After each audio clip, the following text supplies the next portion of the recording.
નમસ્કાર દર્શક મિત્રો, ગુજરાતની અંદર તમારે સાચી એફઆરઆઈ કરવી હોય તો તમારે વધારે લોકોને એકત્રિત કરવા પડે.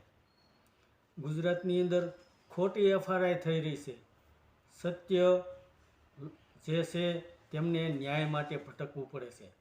આવું આમ આદમી પાર્ટીના નેતા ગોપાલ ઇટાલિયાએ સુરતની એક સભામાં કહ્યું હતું. અને જે બગદાણાનો વિવાદ છે તે મામલે પણ ગોપાલ ઇટાલિયાએ સરકાર ઉપર પ્રહાર કરતાં કહ્યું હતું કે બગદાણાની અંદર એક વ્યક્તિને જે મારવામાં આવ્યો, ત્યારબાદ પોલીસ દ્વારા એફઆરઆઈ લેવામાં ન આવી અને ખોટી એફઆરઆઈ દાખલ કરવામાં આવી, ત્યારે એ વ્યક્તિને ન્યાય અપાવવા માટે સમાજના લોકોને એકત્રિત થઈ અને મુખ્યમંત્રી સુધી રજૂઆત કરવી પડી.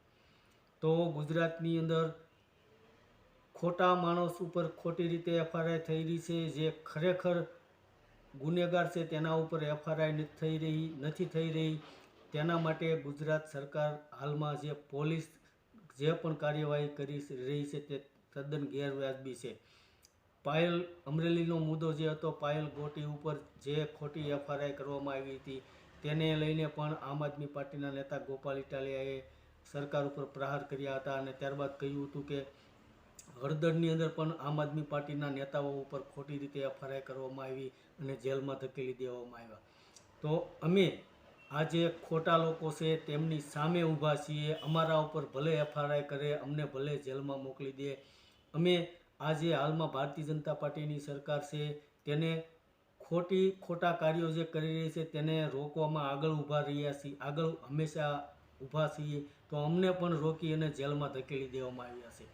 તો હાલમાં આ સરકાર દ્વારા, પોલીસ તંત્ર દ્વારા જે લોકો ગુનેગાર છે તેના ઉપર એફઆરઆઈ થતી નથી અને જે લોકો ગુનેગાર નથી તેને ખોટી રીતે હેરાન પરેશાન કરવામાં આવી રહ્યા છે. આ હાલમાં જે સરકાર છે તે તમારે બદલવાની જરૂર છે. આવનારા સમયની અંદર આ ખોટી સરકાર છે તેમની સામે અમે ઊભા છીએ. તમે અમને સહકાર આપજો. અમે આવનારા સમયમાં આ બધું બંધ કરાવી દઈશું, એવું આમ આદમી પાર્ટીના નેતા ગોપાલ ઇટાલિયાએ સુરતની સભામાં સરકાર ઉપર પ્રહાર કરતા જણાવ્યું હતું. ધન્યવાદ દર્શક મિત્રો.